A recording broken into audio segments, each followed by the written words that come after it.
Boom! What are we doing today? We're doing day 0! Alright, let's get a little swig. Hey, Marge. Day 0 today, people. How exciting is that? Are you pumped? I'm pumped. We just had a great 30-day challenge. The 100-head challenge. Did you get your 100 heads in? Did you get, I don't know, how many did you get in? If you got some in, then that's what matters. That's the accomplishment. If you managed to understand that you wanted to have a schedule and you wanted your schedule to go great, that's what matters, man. Getting your schedule, okay? As long as you did that, it was a big win. Big win for you today. All right, this past 30-day challenge, man. I think I got up to something like 317 or 18 or 20 or 50. I don't know, but I got up to, a lot of them. I was shooting for 300, so I was happy. We got right there, just above the 300 mark, so that made me happy. Now, we had a great live, and on Saturday, if you didn't see it, go watch. I spilled more of my Hollywood stories, and how about that, right? Then, the Neil McDonough movie that I was talking about was called Flags of Our Fathers. If you guys ever go watch it or stream it or whatever, he does that big, huge, delivery of a speech right on that battle cruiser ship with the big cannons and stuff like that. Really impressive. Really impressive. So that was cool. Okay, so I looked that up. How about that? Had that live. That live was awesome. We had a good time. Got the new setup going. Got a lot of the kinks worked out. Now I just got to put the chat and some other things up there and make it more interactive. So I'm stoked about that. Now, speaking of lives, we're set to have one today. We're going to do a little interview with James. Talk about what the hell is going on in England. What the hell? What the hell's going on in England, people? What do we got going on over there in England? I don't know. But we're going to have talk to him about the what's going on, about all the protests, about all the crazy, halal shops and the barbers and all that. We're going to get into it, okay? So, we're going to do that maybe around 2 or 3 today, Pacific Standard Time. If you catch the live, great. But if you don't, watch the replay and see what we're going to get down to it, okay? Watch the replay. All right. Then on Wednesday, we're going to try and talk to CK. Start talking to him about some of his stories. Finally, we talked to him earlier, and the files got corrupted, so I had to change my program and situation and whatnot, and got that all done, all worked out. So hopefully we're going to talk to him on Wednesday, and he talks about Southern California surf culture and how it changed, why it changed, and the impact upon Southern California. That's going to be fascinating. I can't wait to hear about that. And he got all kinds of stories with some of the old legends, surf legends, that really shaped the society of California and the surf culture of California, all the way to the Beach Boys, okay? Even the Beach Boys. So that's going to be a lot of fun. We're going to probably do that on Wednesday around 3 o'clock as well, Pacific Standard Time. Of course, because that's what I am. I'm a Pacific Standard Time kind of guy, okay? So let's check in. How you doing? Okay, are you stoked? We got day 0 today. This is the very beginning of another launch pad of another 30-day change your life adventure, people. We're going to do that this 30 days. Get your pens out, okay? Get them clicking, clacking, and all that good stuff, okay? Get excited. All right, so are you stoked? Are you excited about it? And if you're not excited about it, well, fuck, get excited about it, okay? Find something to get you excited. Get yourself a good story or something, you know what I mean? What is it that inspires you? Fuel that fire so we can get going, okay? Keep that critical eye locked up in the hole. Don't let them come in there and knock down all the bowling pins you set up, okay, in your life to make it good and exciting. so that you can be the adventure person. Then how's your schedule doing? Are you carving out that 30 minutes? 30 minutes to get something done for yourself? You got to do it. You got to have your me time. You got to protect it. And maybe you're growing it up a little bit. Maybe you have done these 3 30-day challenges and you say, you know what, I can do a little bit more in 30 minutes. Hell, I'm riding in my commute, and instead of just mindlessly scrolling and wasting my time so it doesn't contribute to my life at all, maybe I'm going to grab my notebook, take my notebook with me, you know. Got my notebook right here. Maybe I'm going to take that with me, and I'm going to jot down some ideas and think about some things that I want to write about on this 30-day challenge. Now come on over and join our Discord if you want to be in the challenge, because we're going to have you know, first, second, and third awards or something like that. I don't know exactly what we're going to do. We'll have that all figured out by the last half of this 30-day challenge, and we'll set up a little poll, you know, in the Discord channel so everybody can vote or whatever on who's going to win. And then whoever wins, we're going to send them a prize, okay? And then maybe we'll even try to take their story and pair them up with an artist or something like that and try to publish it, or we'll try to do something, man. We'll try to do something. I don't know. We're all figuring this out, but we're going to get our own foundational beachhead, and we're going to take our land just like it was D-Day, okay? And we're going to get creative. We're going to change some things about people's lives. That's what we're going to do in here, okay? So come on over and join the Discord. The link's down in the description, and we'll have a good time like that. Everybody's welcome except for the bots. Okay. Now, if you're a really good sex bot or one of those, you know, maybe we'll think about it. No, we ain't gonna do that. No bots allowed. Okay. That's why we got that little application right there. Excuse me, so that we can keep the bots out. Okay. So we got that all taken care of. All right. So we got our stoked fire. We got our critical eye on the hole, and we got our schedule set. So we're all ready to sail. Okay, we're ready to talk about day 0. What are we going to need to do for day 0? All right, like I said, you're going to need to have your Post-it notes or 3x5 note cards or whatever you want. Either or, okay, you're going to need some of them. I got 3x5 note cards because I don't need the sticky because I'm going to use magnets to stick it back here, okay? So get those, okay? We're going to use those tomorrow. Then I want you to go ahead and get yourself a couple of notebooks. Now, this is my favorite kind of notebook right here. This is my Moleskine notebook, and it's got the gridded interior, and it's got the soft cover, okay? See that right there? Nice gridded interior. So I can make a checklist, or I can make a drawing, or I can make any kind of list I want, to-do list or anything like that, to keep track of what I'm doing. It helps keep me organized on the page, okay? This right here is my short-term notebook, right? This is just some spiral bound. There's nothing on the pages, and I get all crazy and wild in here. If you can't see, I get all nuts, right? I get to writing all kinds of crazy things in here, and these are for the ideas that flash across your mind when see, I got some fun stuff in there, some just markers, you know, going wild and crazy. And, you know, I got some fun stuff in there. But what you do is you use that notebook for all the ideas that come to you when you're like driving in the car. You know, you're driving in the car, you got your tequila in one hand, and the lightning bolt flashes. Put the tequila down, write it down in the passenger seat, and keep driving, right?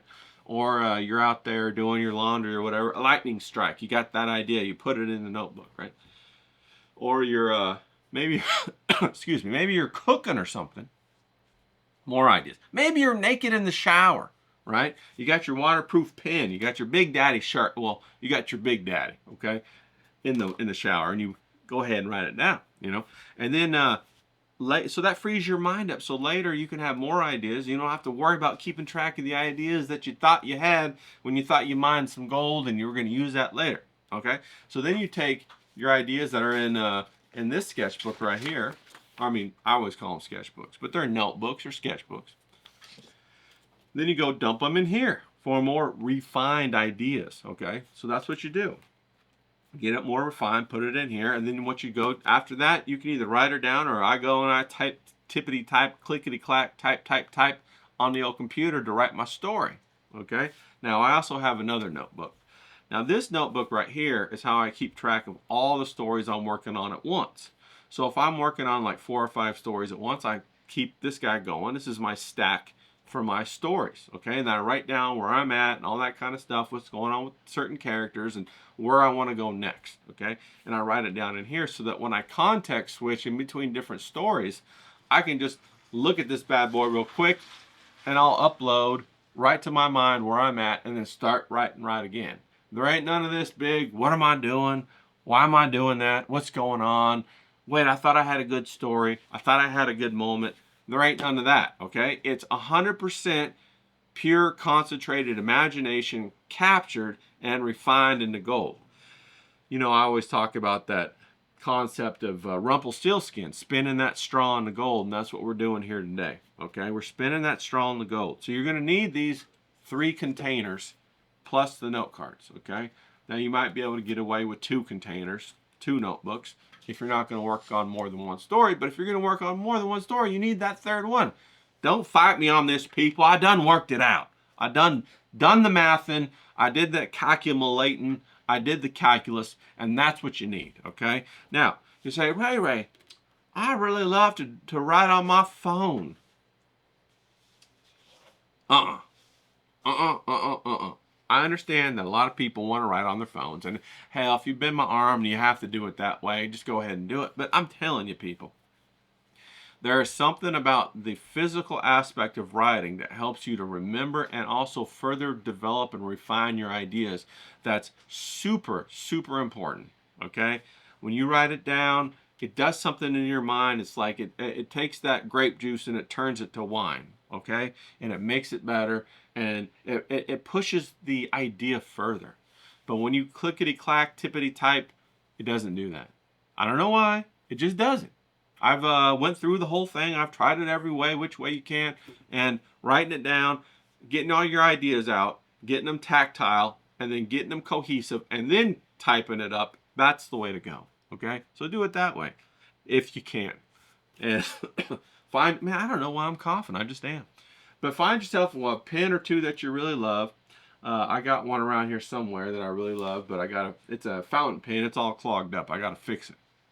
So I got these cheapos right here, and we're just having a good time. Now, I want to talk about a couple other things before we get on out of here and we get you on out your way. I want to talk about the general concept of writing, and I want to talk about why everybody is a great writer, but they just don't know it yet, okay? So you're already a great writer, you just don't know it yet, all right? Now, there are a couple of things that you need to agree or make a contract with yourself. And I'm about to sneeze in a minute, so if I sneeze, just ignore that. All right. I got the autumn out here. We got the pollen going. I mean, in the desert, it's crazy. All right. So we got the couple of things. You got to prepare yourself emotionally when you go write. Okay. Like in the intro of my video, that's why I have those songs and those visuals like for about 30 seconds to a minute to help you understand that you're going to change your emotions to come in to watch the video, okay? Now you got to do the same thing when you're going to go write or you're going to go draw or play music. You have to prepare yourself emotionally, okay? Now what does that mean, okay? Like number 1, you got to make yourself an agreement, all right? You got to make yourself an agreement to be truthful, okay? You got to make a truth agreement with yourself. You got to be honest with yourself. You got to know that you're not going to lie to yourself, okay? That's paramount. If you ain't going to make this agreement, it ain't worth you doing this writing because your writing's going to suck, okay? Because what you're going to be, if you don't make this agreement, is somebody that is just doing projection. You're projecting what you think people want to hear or what you think people want, you know, to understand. And it's not going to work, okay? It's basically, you're going to be making propaganda, okay? And that sucks. Propaganda writing sucks. So make an agreement with yourself to be honest, utmost with yourself, okay? Good writing starts in here. You're not trying to calculate what somebody wants to hear. You don't give a fuck what they want to hear, right? You're just going to harvest what's inside of yourself, and you're going to serve it, all right? And if they love it, they love it, and if they don't, they don't. That's the way good writing is, okay? Now, somebody once told me that a competent artist, hits a target that everybody can see, right? And a great artist hits a target that nobody can hit, okay?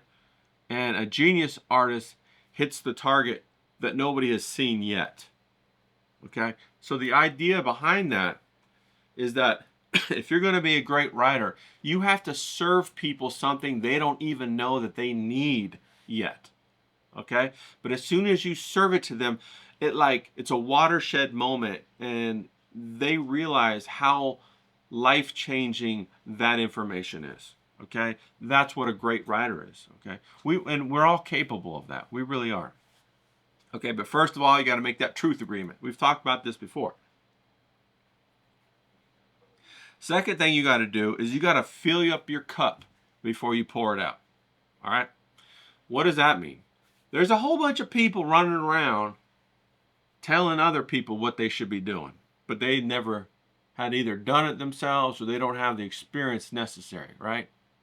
Like, I see people running around all the time telling people how to parent without ever having any kids, right? The theory of parenting makes sense up here, but the actual application of parenting is quite different from the theory, right? It's the same kind of thing as if I'm going around telling people how they should build houses because I watched 100 YouTube videos on how to build houses, but I ain't never built a house, right? The actual application and the actual execution is a different level of wisdom than a theory, okay? So you have to live your life so that you can experience things. Go experience things, okay? Fill yourself up. Experience as many things as you can. That's not going to, destroy you. Stay away from that destructive stuff, okay? But experience as many things as you can so then you can have something to talk about, all right? Even the pain, the struggle, the suffering that we've talked about before, when you write, it's your advantage, okay? Now, what about, there's a writer called Alexander Solzhenitsyn. He went to the Gulag, suffered tremendously, all right? He turned that suffering into a struggle and refined that into a gold through writing. Go look him up. I'm serious, okay? So you got to fill yourself up before you can write. And if you're inexperienced, write about what you're curious about, okay? Don't take a position of authority because you haven't earned that yet. And people will see right through you, okay? You get what I'm saying? So fill yourself up, live life, have as many experiences as you can. Watching YouTube videos is not an experience. Trying to be a streamer and talk about bullshit that you've never experienced, but you're sitting up here and you're like, I'm a person that's important and I've got a good camera on. I want to talk about how the world should be. Well, shut up, bitch. No, you shouldn't. Go out there and live in the world, experience the world, then come back and tell me what needs to be done. I don't want to see no 20-year-old telling me how the world should be set because they don't know. You know what I mean? Old people understand this, all right? I'm just saying. Okay. The next thing, number 3, I want you to monitor your spikes of desire. Okay? Think about that. Monitor your spikes of desire. Okay? So imagine for a minute that everybody's seen a lie detector, right? A polygraph machine, and they put those things up on your fingers and they put the things on your chest and you're sweating and they're saying, is this true? Is this false? That's a lie. That's the truth, right? Well, imagine that little machine, except it measures not truth or lie, but it measures desire, genuine desire, okay? So every time you think about something or experience something, it's measuring, what level of desire is this? Is this 0 level desire or 5 level of desire, And say, for example, somebody hands you broccoli and you're like, oh, that's a 0. Somebody hands you maybe, some spaghetti. You're like, oh, okay, 3 desire, yeah. And then somebody hands you a big, fat, warm donut that they just pull out of the oven. Boom, 5, 5, 5, 5. I want that. Measure that. Build your writing around level 5 desire, okay? So whatever it is that you're in your life and you're walking around interacting with the world and you hit that level 5 of desire, write about that, okay? If you love donuts, don't go write about Christianity. You know, write about donuts, okay, people? If you love traveling and speaking Spanish, write about that. Don't write about philosophy. You got what I'm saying? Don't make a murder mystery if you enjoy traveling, right? But hey, if you love to figure things out and you're like, you got all that yarn on your wall and you're a conspiracy person, bro, that's what you should be writing about. Tom Clancy kind of stuff, you know? Big conspiracies, because that's what you're excited about. That's what your mind's going to be fed on, okay? This goes back to number one, that truth agreement, all right? Don't let the ego lie to you and tell you, oh, smart writers write about the Cretaceous period of dinosaurs and how that influenced the development of mankind through the Paleolithic era. Bro, no. If you try to do that, your writing's going to suck, okay? If you are misled by your ego, your writing is going to suck, okay? Which brings us to number 4. All right, you dig where there's desire. Okay, what's that mean? Dig where there's desire. You get your little emotional shovel out and you start digging into yourself. Why do these things pique my desire, right? If I'm sitting there and I love me some Colombian cocaine down in Colombia, sitting on a boat with supermodels, with big double D's, eating crabs right out the ocean, why do I love that? You know what I mean? Why? Or better yet, if you're sitting there and you love to figure things out and little mysteries just drive you nuts until you figured them out, you got to dig in yourself. Figure out, why is that? Why am I so enraptured by mysteries? Is it because when I was a child that I was deceived and it angered me so much as a child that I developed this compulsion to seek out the truth? How was I deceived? Why was I deceived? Who was the people deceiving me?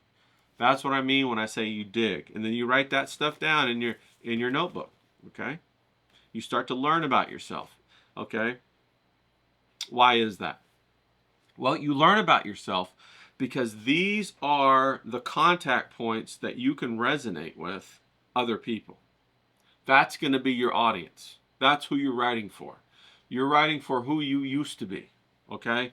Your value is the wisdom that you have now that you're going to share with who you used to be, right? There's a ton of people out there who are you, but back in time, that haven't gone through the pain of digging, right? And so they're coming to your writing to get that catharsis emotionally and get that wisdom and that new understanding so that they can then understand themselves and their situation better. That's what makes great writing great.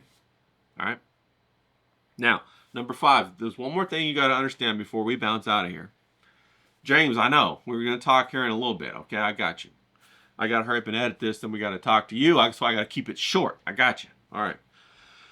So, there's this concept when you start to digging and you start to hit these nerves that are inside of you, you're going to get emotionally short-circuited. Okay? What does emotional short-circuit look like? Well, emotional short-circuit looks like a sudden spike in anxiety. Maybe you start crying and you don't know why. Maybe an anger flares up. Maybe you can't focus, or you start to go into these concepts, and then all of a sudden, like this storm of emotion overwhelms you. You don't know why, and it forces you away from that topic. Okay, that's normal. That's going to happen. All right, people. So what you have to have, if you have to have physical discharge methods. What does that mean? Well, you have to have methods that you can go and do in order to discharge the emotional energy that you just stumbled upon. All right, maybe you take a walk, maybe you work out, maybe you go surfing, maybe you make some bread, maybe you go punch the bag or something like that. But you do something physical, so you sweat a little bit, and then you're going to process that stored up emotional trauma that you just came across. That's how this works. Okay, then you'll be able to go back and dig a little bit more. Okay, when you dig a little bit more, you're going to hit some more emotional nerve. Then you're going to have to do the whole thing, the whole process, right? Discharge it through some physical activity. Maybe you run, maybe you do jujitsu or karate or something like that. But that's what you got to do. Then you got to go back to digging, okay? When you go back to digging, then you're going to come across what you're looking for when you're digging isn't the emotion. The emotion is the thing that's trying to keep you away from the gold, okay? The gold you're trying to get to is that belief or that thought that you formed as a child that you want to replace, okay? That's the gold that you're looking for. Maybe one of the thoughts is that nobody will like you unless you pay them to like you. A transactional relationship model. Maybe that's one of the pieces of gold that you're trying to look for.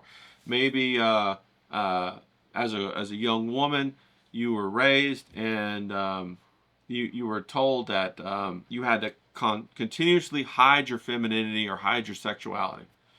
Or maybe you were told as a young man growing up that you better not be smarter than your parents because you think you're better than them. And so you constantly are, every time you're on the verge of a success intellectually, you shoot it down and destroy it because you don't want to sacrifice those relationships with your parents that are long past dead. This is how you were programmed as a child, okay? So there's many, many things that you have to get down to the root of. You have to dig and get that gold, okay? It could be a whole myriad of different things. And also there's a combination of different beliefs that you have buried within the history of your childhood that you have to dig up and get a hold of. And then as soon as you get a hold of and you come to the epiphany that, oh wow, I believed that nobody would like me and therefore I had to have transactional relationships. As soon as you believe that, then you do a little bit of research on it, on how to undo that, how to make it so that you're only around people who value you for your inherent value that we all have as people, okay? Not a transactional value, right? If you're going to do transactional value, you're going to fall prey to narcissists, psychopaths, and all of the cluster B personalities, right? We don't want to do that. But now you're going to spin that into gold because it's extremely valuable, because now you have the answer to get out of that prison, and you can write about it, and you can free a whole bunch of other people that are trying to get the same answer. Maybe they don't even know they need that, right? So that's how you make good writing, and that's what you got to do. And remember, an artist or a writer or whomever is a special kind of person. They're like a Jesus. They go out and they tread the water, right? They walk on water. They walk through fire. We endure the pain and then bring that wisdom back to the people who can't endure the pain, and we share it with them. That's what we do. That's your job as an artist. That's your job as a writer. That's your job as somebody who provides value. So your audience, that's the purpose of it, okay? And that's how you spin straw into gold, okay? So I want you to get out there. I want you to think about this. Get your notebooks. We're going to start tomorrow. Think about what I said, and let's get to spinning that straw into gold. Let's kick some ass, y'all. Let's go.